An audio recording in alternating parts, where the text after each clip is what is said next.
Madly বাঙালির আরও একটা নতুন ব্লগে সবাইকে জানাই নমস্কার, সবাইকে ওয়েলকাম। আজ শুক্রবার, আজ আমরা পটু স্কুলে যাব ড্রেস কালেক্ট করতে। 11টা নাগাদ আমাদেরকে সময় দেওয়া হয়েছে। এই যে আমরা রেডি হয়ে গেছি আর এখন যাচ্ছি পটু স্কুলে। আজকে ওদের স্কুল থেকে ড্রেস দেবে, তো ওই ড্রেসগুলো মাপ মতো দেখে কিনে আনার জন্য যাচ্ছি। চল। নতুন ক্লাস টিচারের সাথে মিট করে ডায়েরি কালেক্ট করে এবার যাব পাশের বিল্ডিংয়ে ড্রেস নিতে। তবে যার জন্য এত আয়োজন সে কিন্তু 1.5 মাস পরে স্কুলে এসে মোটেও খুশি নয়। ড্রেসের ফর্ম জমা দিয়ে আমরা ওয়েটিং রুমে বসে আছি। এই রুমটা কি সুন্দর লাগছে, প্রথমবার এলাম এই রুমটায়। এই যে আপনাদের পটু ম্যানও শান্ত হয়ে বসে আছে। ড্রেস কিনে তারপরে বাড়ি যাব। ও কিন্তু ভয় পাচ্ছে, না জানি আবার কখন পড়াশোনা শুরু হয়ে যায়। ড্রেস কালেক্ট করা হয়ে গেছে। এই যে বছরের ডায়েরি, ড্রেস সব পেয়ে গেছি। হুডিটা আজকে পাওয়া গেল না, ওটা নেক্সট উইকে পাওয়া যাবে বললো। এক বস্তা চা খেয়ে এবার বাড়ি গিয়ে রান্নাটা করবো। চলো বাড়ি যাই তাহলে। এই যে দোকানটায় আমরা চা খেতে আসি, এই দোকানটা ছন্দকের অফিসের একদম কাছে, আবার এটা পটু স্কুল থেকেও কাছে হয়। তাই পটু যখন রেগুলার স্কুলে আসে, ওকে স্কুলে পৌঁছে দিয়ে এখানে একবার চা খেয়ে তবেই আমরা বাড়ি যাই। আমাদের বাড়ি হুডি রেলওয়ে স্টেশনের খুব কাছে, আর এই আন্ডারপাসটা দিয়ে গেলে আমাদের বাড়ি খুব তাড়াতাড়ি পৌঁছানো যায়। সেই কারণে আমরা সব সময় এই শর্টকাটটাই ইউজ করি। এখন প্রায় 12:30 মতো বেজে গেছে। ঝটপট বাড়ি গিয়ে রান্নাটা করে নেব। চলুন তাহলে বাড়ি যাই। ভাত আর ডাল আমি করেই এসছি, সঙ্গে একটু বেগুন ভাজা করে নেব, আর ইচ্ছা আছে চিংড়ি মাছটা আজ মাইক্রোওয়েভে ঝটপট সেরে নেব। বাড়ি ফিরে এসেই দেখলাম এক মহা বিপদ।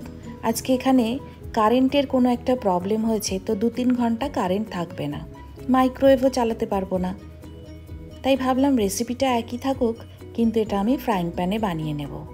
চিংড়ি মাছগুলো ভালো করে ধুয়ে নুন, হলুদ, সর্ষে পোস্ত বাটা, কাঁচা লঙ্কা আর কাঁচা তেল এই সব কিছু একসঙ্গে দিয়ে মেখে নেব। এই অবস্থাতেই মাইক্রোওয়েভ বলে এটা ট্রান্সফার করে মিনিট 5 রান্না করে নিলেই হতো, কিন্তু আজ আমার সেই সুবিধা নেই। তাই ফ্রাইং প্যানেই এই সবটা ঢেলে দেব, আর মিনিট 10 মধ্যেই রান্নাটা হয়ে যাবে। ফ্রাইং প্যানটা গরম করে অল্প একটু সর্ষের তেলও গরম করে নিয়েছি। এবার এই পুরো মাখাটা দিয়ে দেব। ও আপনাদের বলতে ভুলে গেছি, অল্প একটু নারকেল কোড়া ছিল, সেটাও দিয়ে দিয়েছিলাম আমি সর্ষে পোস্ত বাটার সময়। এবার এটা ঢাকা দিয়ে মিনিট 10 রান্না করলেই হয়ে যাবে সর্ষে পোস্ত বাটা দিয়ে চিংড়ি মাছ। এটা পটুও খুব পছন্দ করে, আর ফাঁকিবাজি রান্না, সুতরাং আজকের দিনে এর থেকে ভালো রান্না আর কি হতে পারে। চলুন এবার পটুকে খাইয়ে নিই।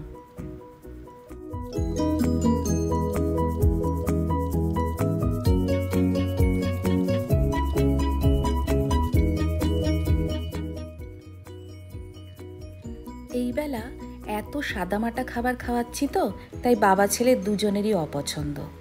ফ্রিজে কয়েক পিস মাটন আছে আমার, ইচ্ছা আছে ওবেলা একটু ভালো রান্না করে খাওয়াবো।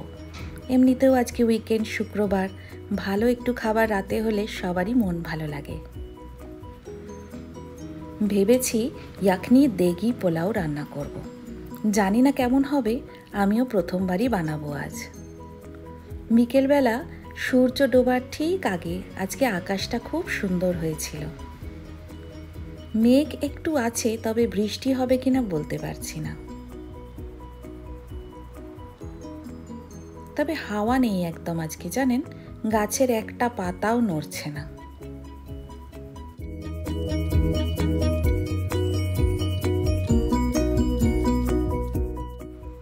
এই গরমের ছুটিতে পটু দুপুরের ঘুমটা একদম বন্ধ করে দিয়েছে। তবে যখন এই সূর্যাস্তের সময় বারান্দায় এসে সুন্দর আকাশগুলো দেখতে পাই, তখন মনে মনে কিন্তু পটুকে অনেক ধন্যবাদ দিই। এখন যদিও ঘুমাতো, তাহলে আমি ওর সঙ্গে ঘরেই থাকতাম আর এই সুন্দর বিকেলগুলো মিস হয়ে যেত। মাঝখানে টুক করে অল্প একটু বৃষ্টিও হয়ে গেল। আমার গাছগুলো বেশ খানিকটা জল পেল। বর্ষার জল পেলে কিন্তু গাছ খুব ভালো বাড়ে। এখন আমি আপনাদের সামনে পটুম্যানের নামে একটু নালিশ করব। আসুন ঘরে। দুষ্টুমি করেছ আর করবে না তো?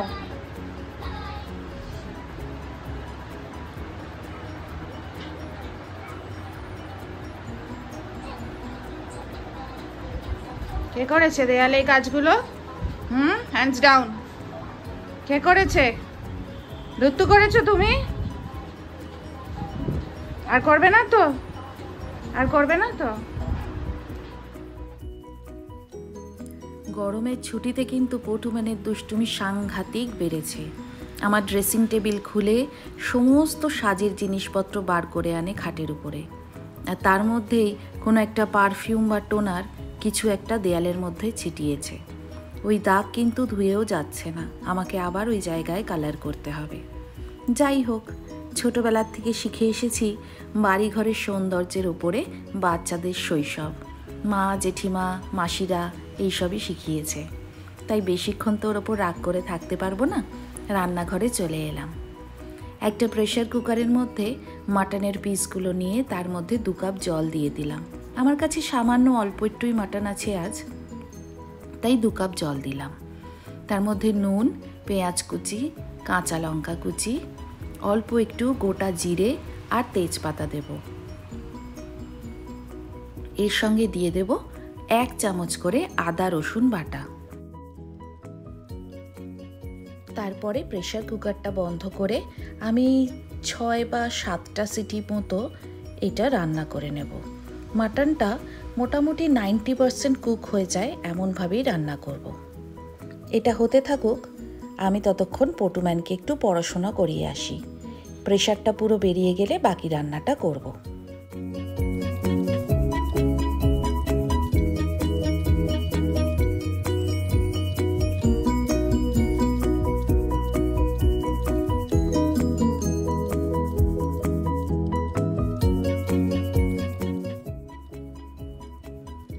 আপনাদের পটুম্যানের দুষ্টুমি বেড়েছে বটে, তবে ওর ভালোটাও তো বলতে হয়। আজকাল কিন্তু পড়াশোনায় একটু মন এসছে। তবে আমি চেষ্টা করছি আজকাল পড়তে বসেই প্রথমে বই, খাতা, রং, পেন্সিল, কালার এসব নিয়ে ওর ওপর ঝাঁপিয়ে পড়ছি না।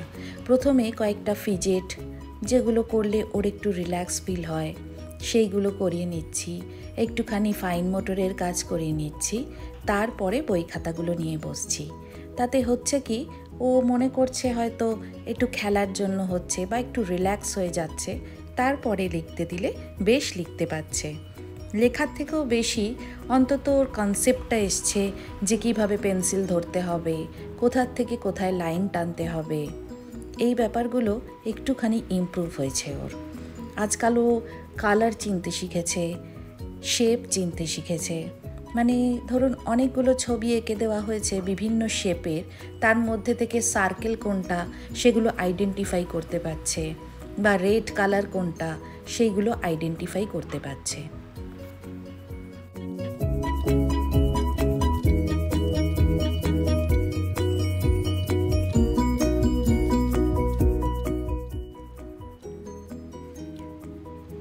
পড়াশোনা শেষে চলে এসেছি রান্নাঘরে, চটপট ডিনারটা বানিয়ে নিই। মাটনের প্রেশারটাও বেরিয়ে গেছে এতক্ষণে। সেদ্ধ করা মাটনগুলো আমি এর মধ্যে থেকে তুলে নেব, কিন্তু এই জলটা খুব ইউজফুল এই রান্নার জন্য। এটাকেই বলে আখনি। অনেকে পটলির মধ্যে বিভিন্ন ধরনের গরম মশলা দিয়ে তার সঙ্গে মাংসটা সিদ্ধ করেন, সেটাকে ইয়াখনি বলে। কিন্তু আমি আজকে খুব সহজ উপায়ে ইয়াখনি দেগি পোলাওটা রান্না করব।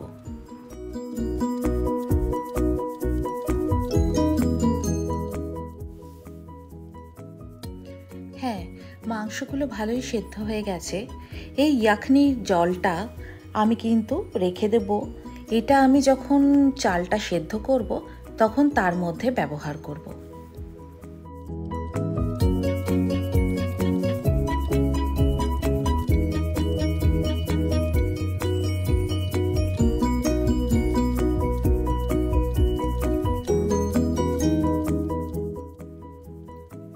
এবার যে হাঁড়িটায় আমি মেন রান্নাটা করব সেই হাঁড়িটা আমি গ্যাসে বসিয়ে নিলাম। এর মধ্যে আমি দিয়ে দেব বেশ খানিকটা সাদা তেল। এই রান্নাটাও যেহেতু মোগলাই রান্না, ঘিতে রান্না করলে অনেক বেশি ভালো স্বাদ হয়, তবে আমি পুরোটা ঘিতে রান্না করছি না, আমি সাদা তেলেই রান্না করব ক্যালোরির কথা বিচার করে। তেলটা হালকা গরম হয়ে যাওয়ার পরেই আমি ফোড়নগুলো এর মধ্যে অ্যাড করে দেব। শাহজিরে, নর্মাল জিরে, বড় এলাচ, লবঙ্গ, দারচিনি, ছোট এলাচ আর গোটা গোলমরিচ। তেজপাতাটাও দেব, কিন্তু আমি এটা অ্যাড করব একটু পরে।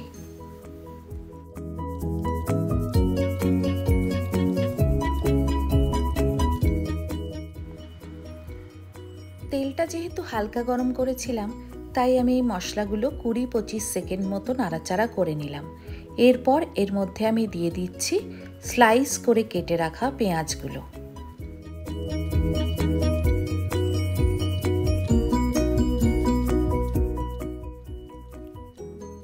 পেঁয়াজগুলো ভালোভাবে ব্রাউন করে ভেজে নেব। এটা ভাজা ভাজা হোক, অন্যদিকে তৈরি করে নেব একটা গুঁড়ো মশলা। মৌরি, জিরে, জয়িত্রী, জায়ফল আর গোটা গরম মশলা, সঙ্গে গোটা গোলমরিচ আর একটা বড় এলাচ, এই সবটা আমি গুঁড়ো করে রেখে দেব। এটা ড্রাই রোস্ট করার কোনো দরকার নেই, সবটা গুঁড়ো করে নেওয়ার পরে এই ব্যাপারটা এরকম দেখতে হবে। ওটা সাইডে রেখে দিলাম। আর পেঁয়াজটা কতটা ভাজা হয়েছে একবার চেক করে নেব। মোটামুটি নরম হয়েই এসেছে পেঁয়াজগুলো। আর একটু ব্রাউন ব্রাউন হলে তারপরে আমি এর মধ্যে মাটনটা অ্যাড করে দেব। তার আগে আমি দুটো তেজপাতা এর মধ্যে অ্যাড করে দিলাম। আমি লক্ষ্য করে দেখেছি তেজপাতাটা ফোড়নে না দিয়ে একটু পরে অ্যাড করলে এটার গন্ধটা অনেক ভালো থাকে রান্নার মধ্যে। এবার আমি সেদ্ধ করে রাখা মাটনটা এর মধ্যে অ্যাড করে দিলাম। মাটন আর পেঁয়াজটা একবার নাড়াচাড়া করে নিয়ে এর মধ্যে আমি মিশিয়ে দেব বাকি মশলাগুলো। প্রথমেই মিশিয়ে দেব অল্প অল্প আদা বাটা আর রসুন বাটা। যেহেতু আমি মাটনটা সেদ্ধ করার সময় বেশ খানিকটা করে আদা রসুন বাটা দিয়েছিলাম, তাই এক্ষেত্রে অল্প পরিমাণেই দেব। তার সঙ্গে আমি দেব গুঁড়ো করে রাখা মশলাটা। এবার সব কিছু ভালোভাবে মিশিয়ে নিয়ে কষিয়ে নিতে হবে। যেহেতু মাটনটা আমি 90% মতো সেদ্ধ করে নিয়েছিলাম প্রেসার কুকারে, তাই এক্ষেত্রে বাকি 10%ও সেদ্ধ করে নিতে হবে আমাদের রান্নার মধ্যেই। আমি মাটনটা প্রায় 10 মিনিট ধরে কষিয়ে নিয়েছি। ওপরে হালকা হালকা তেল ভেসে উঠেছে। এবার আমি এর মধ্যে অ্যাড করে দেব বেশ খানিকটা টক দই। আপনারা যতটা মাটন নেবেন সেই অনুপাতে টক দই এর মধ্যে অ্যাড করবেন। এইবারে মাটন আর টক দইটা ভালোভাবে মিশিয়ে নিয়ে অনেকক্ষণ ধরে একটু ভাজা ভাজা করে নিতে হবে।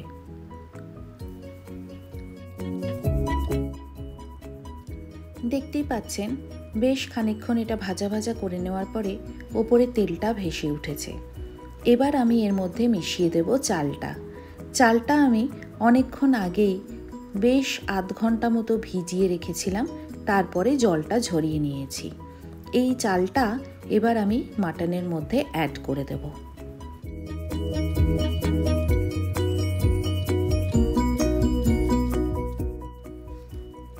এবার আমি এর মধ্যে দিয়ে দিলাম দুটো কাঁচা লঙ্কা। পটু খাবে বলে আমি দুটো কাঁচা লঙ্কাই দিয়েছি, আপনারা চাইলে এর থেকে বেশিও অ্যাড করতে পারেন। এরপরে যে ইয়াখনির জলটা আমরা রেখে দিয়েছিলাম সেইটা এর মধ্যে দিয়ে দেব। আমি 3 কাপ মতো চাল নিয়েছি, তো তার জন্য প্রয়োজন 6 কাপ জল। প্রথমে আমি দেখে নেব ইয়াখনির জল থেকে কতটা পাওয়া যাচ্ছে, বাকিটা আমি গরম জল অ্যাড করব।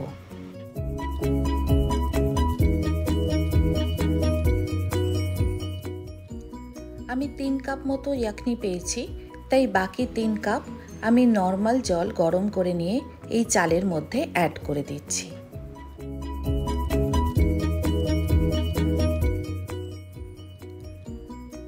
মাংস সেদ্ধ করার সময় ছাড়া আর কোথাও নুনের ব্যবহার হয়নি, তাই এই পর্যায়ে আমি বাকি যতটা আর নুন লাগবে সেইটা অ্যাড করে দিলাম।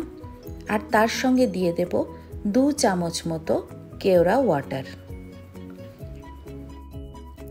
কেওড়া ওয়াটারটা কিন্তু একদমই অপশনাল, কিন্তু আমার মনে হয় কেওড়া ওয়াটার অ্যাড করলে এর গন্ধটা আরও অনেকটা বেশি ভালো হয়, অনেকটা আমাদের সেই কলকাতা বিরিয়ানির মতো হয়।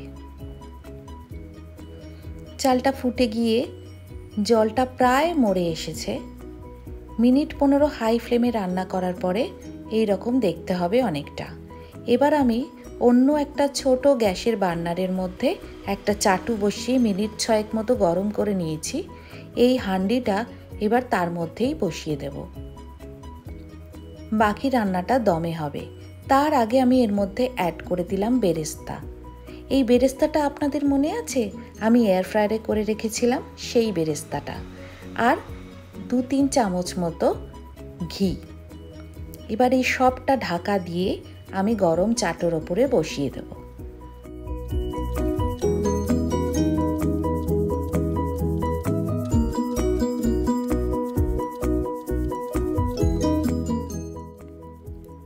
সব থেকে ছোট বার্নারের ফ্লেমটা সেটাও আবার একটু বেশি লো করে নিয়ে আমি হাঁড়িটা ভাপে বসিয়ে দিয়েছি। এটা দমে মিনিট 15 মতো রান্না হবে। মিনিট 15 পরে ঢাকা খুলে একবার চেক করে নেব আমাদের ইয়াকনি পোলাও একদম রেডি কিনা। সত্যি দারুণ গন্ধ বেরিয়েছে কিন্তু। তবে এটা এখনই সার্ভ করব না, আরও মিনিট 15 মতো এইভাবে রেখে দিয়ে তারপরে সার্ভ করব। দেখুন কি সুন্দর ঝুরঝুরে হয়ে গেছে। আর ওদিকে পটুম্যানেরও খুব খিদে পেয়ে গেছে, তাই এবার এটা সার্ভ করে দেব। যারা আমাদের ভিডিও আজকে প্রথমবার দেখছেন তাদের অনুরোধ করব আমাদের চ্যানেলে গিয়ে বাকি ভিডিওগুলোও একটু দেখার। আমাদের চ্যানেলে কিন্তু একটা লুকানো যুদ্ধ আছে অটিজমের বিরুদ্ধে। স্পেশাল চাইল্ড নিয়ে আমরা বেঁচে থাকি। যদি ভালো লাগে তাহলে সাবস্ক্রাইব করে আমাদের সঙ্গে পাকাপাকিভাবে থেকে যেতে পারেন। খুব সহজে তৈরি হয়ে গেল ইয়াকনি দেগি মাটন পোলাও। মাটনটাও কিন্তু খুব ভালো সেদ্ধ হয়ে গেছে। এই ধরনের রেসিপি আরও পেতে চাইলে ম্যাডলি বাঙালিকে ভুললে কিন্তু চলবে না। আমরা খুব তাড়াতাড়ি ফিরে আসব আরও একটা অন্য দিনের অন্যরকম গল্প নিয়ে। ততদিন সবাই খুব ভালো থাকবেন আর আমাদের পাশে থাকবেন।